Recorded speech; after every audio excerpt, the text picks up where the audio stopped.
I have a newfound love for environment art, and that is thanks to Arenji-kun art, and I would like to give credit to them. Click that button and ring the bell for notifications so that you don't miss the video. The next video will be art related, that I know for sure. 3, 2, 1, and start. If I were to do something like a corner view, because this will be the Christmas tree. Presents, presents, presents, presents. We could shrink it. We could definitely shrink that and then do like a fireplace, because I feel like fireplaces really elevates the space or like the mood. And then a little bit of a stocking, and then garland, and then star generally does really nice. And then, or we could do like we could just do like a full blown on Christmas tree. I don't know if I want to like do like a something in the center, because I feel like doing something in the center is like too boring. So we could do like a like off center, and then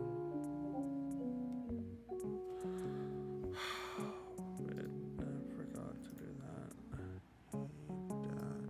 Sorry. Oh my god.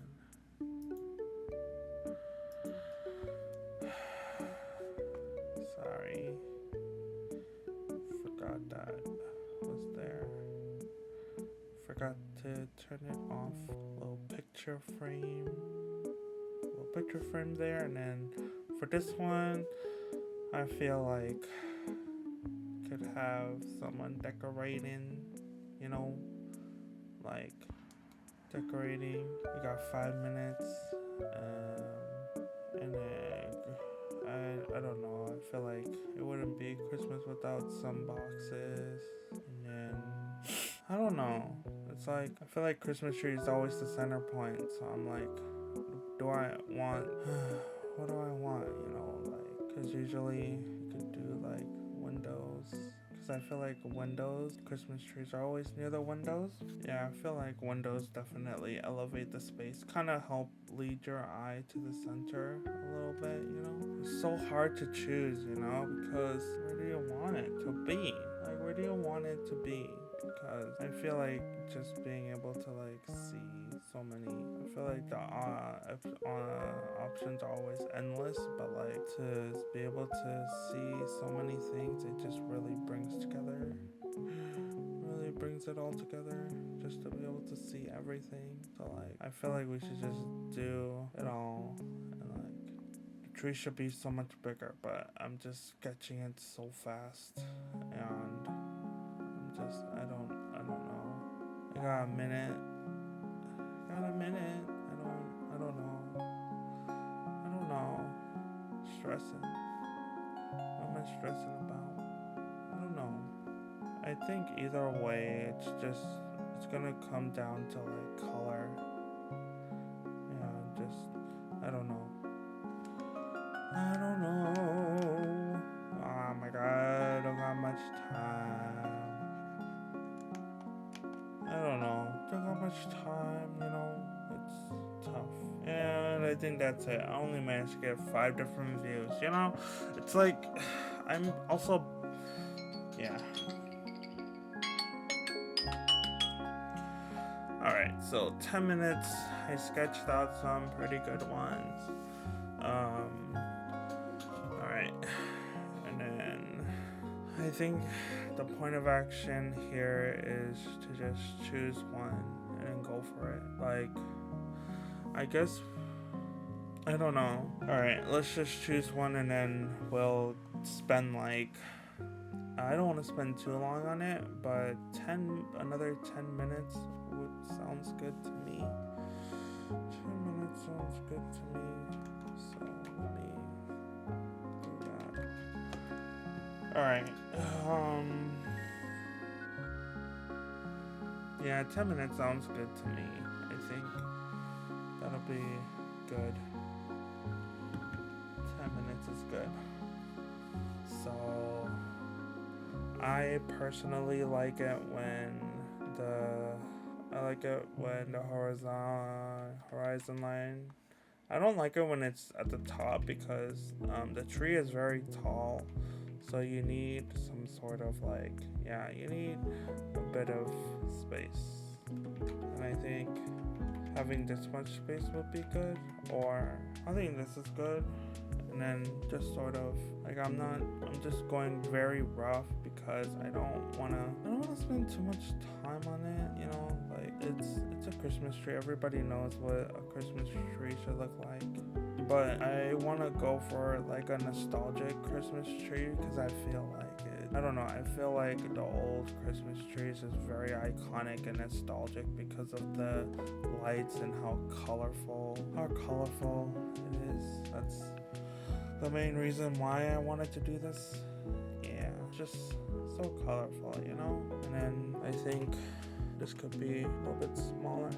I think that's good because I really feel like the fireplace, being able to see a little bit more of the living room would really take it to the next level because it would really just sort of feel more complete. At least that's how I feel. It to me would feel more complete and more like, yeah, just complete. Having like a window would be really cool just to like have some sort of separation and like fill out the space a little bit. Being able to fill out the space a little bit would be pretty good.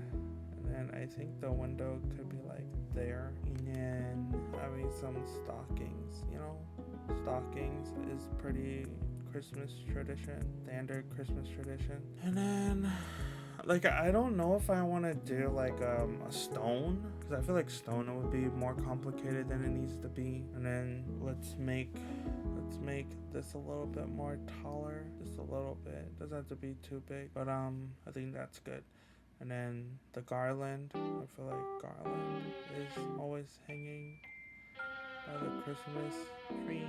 And then I think that's good. Then like a table. Would a table make sense here? Yeah, because that's where it's plate of cookies, you know? Plate of cookies, why not? We're just gonna try to fill out the space a little bit. If I want to change it, I can still change it before I go into the color, but plate of cookies and then a glass of milk, right? A glass of milk. And there wouldn't be a curtain if there weren't like, yeah. And then I feel like to fill it out, homes, what did homes always have? Something to fill in that space. But like, I don't know, I'm struggling. Picture frames. I feel like picture frames are a must, you know, just to like fill out the space a little bit.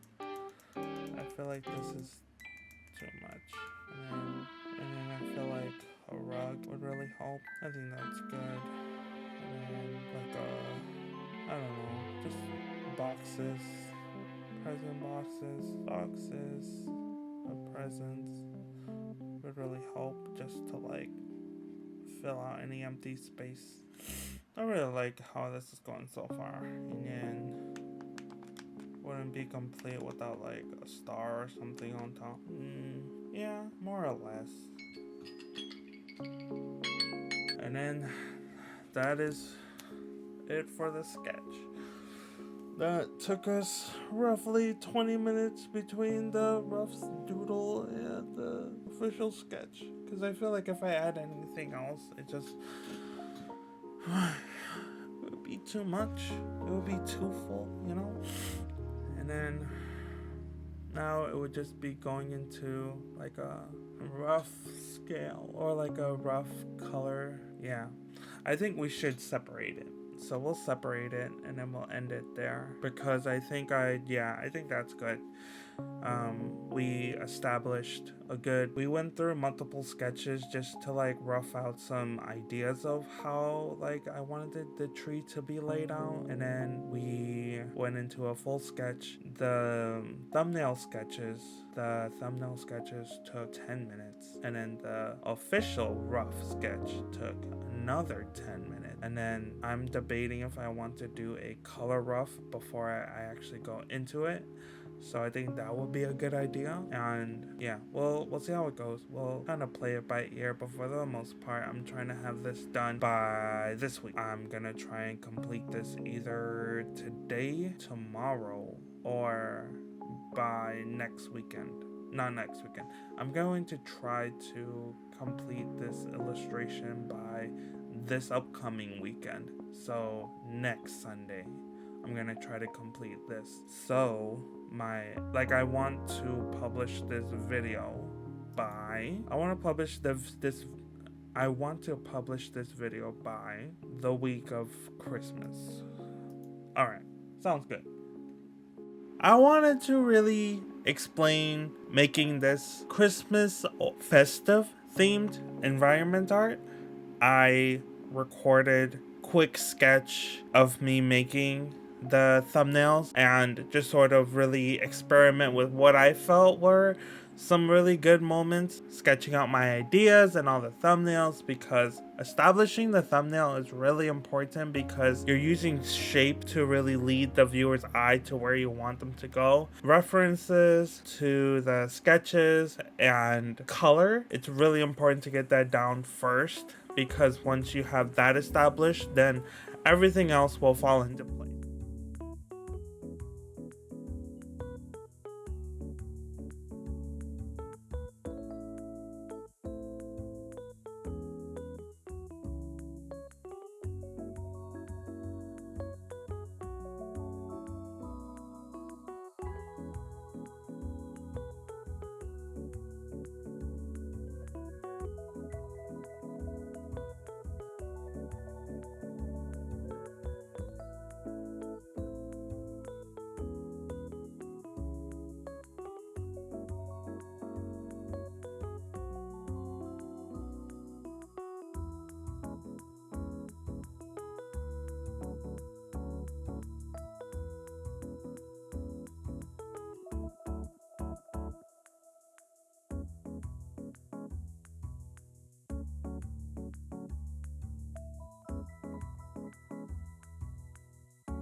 I have three important topics to really explain what I went through making this art. The first one, controlled chaos. There are a few things that I mean by controlled chaos, and they are variety and shape language. Everything serves a purpose, and repeating patterns with line of action. All three of those are what I learned from really studying books that I felt helped me learn, and that is looking at art of books such as Zootopia. They really break down well what makes a good and believable world. I needed to really incorporate that into my own art. When you create an art piece, everything has to serve a purpose, but you don't have to do it right every single time, because you're not always gonna do it right the first time. It's really making mistakes and learning how I can improve on it the next time.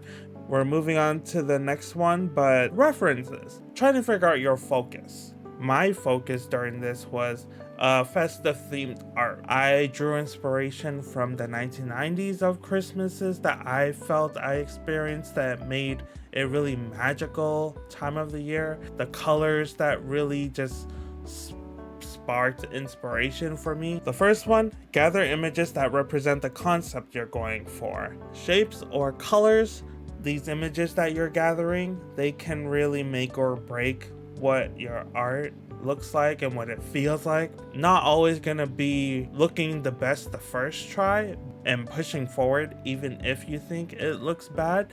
Look at real buildings and understand their foundation. Construct a believable world if you understand the one around you and you sort of draw inspiration from that.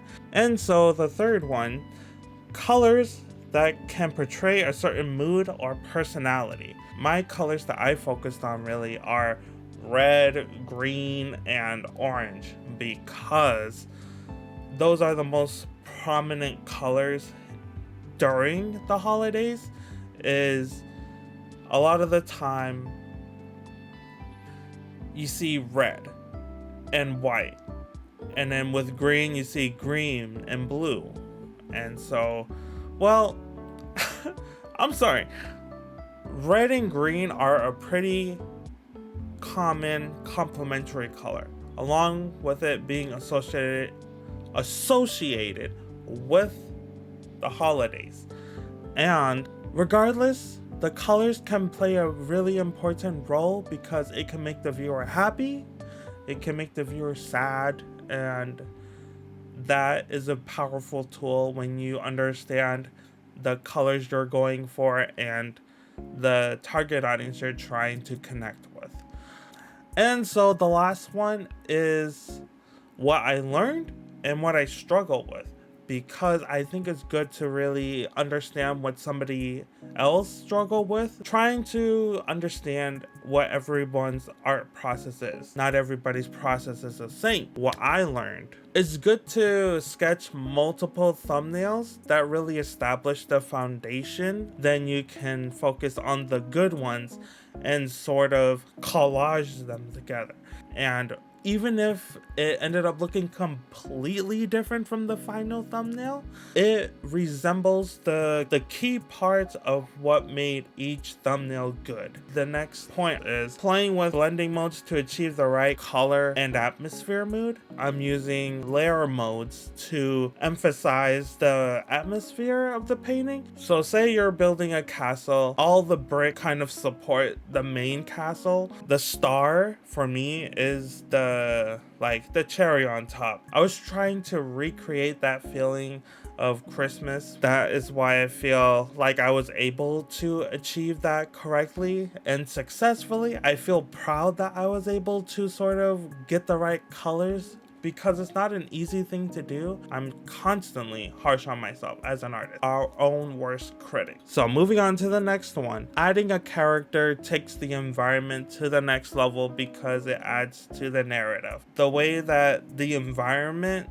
looks and feels believable if a human or wildlife is present. And that is the reason why I decided to add a character just reading a book on the couch. Get the idea that this space is inhabited by an actual person. The person owns a red panda because, if you don't know, one of my favorite animals is a red panda. It can really take your art further if you're willing to experiment. The last thing what I want to share is things I struggled with making this. Shape language to add a sense of controlled clutter that focuses on the character's personality. What the character likes. For example, if they like to collect mugs, I mostly focused on the colors rather than establishing like little knickknacks around the environment that really showcases what the human likes. That is something we can all relate to,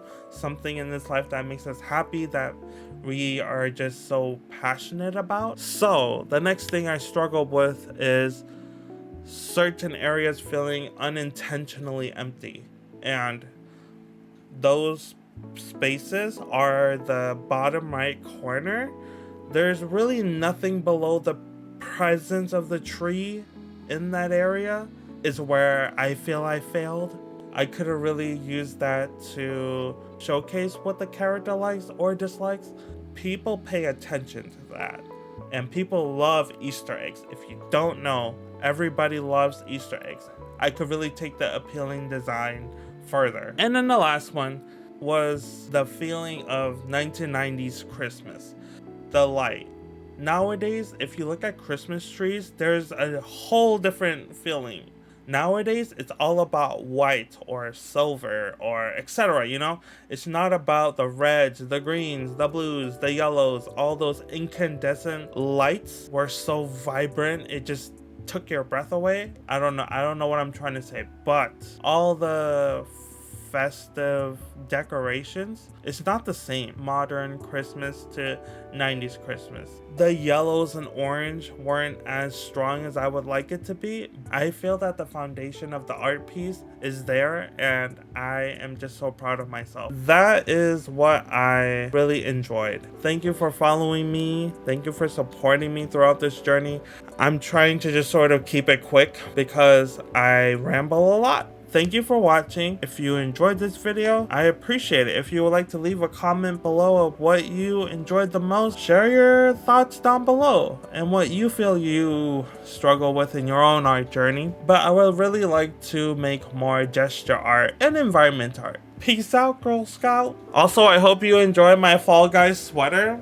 This Fall Guys sweater is something that I wear every year, ever since 2021. I'm ranting. Or I hope you have a beautiful start to your new year. Thank you so much, and peace out, Girl Scout. Bye.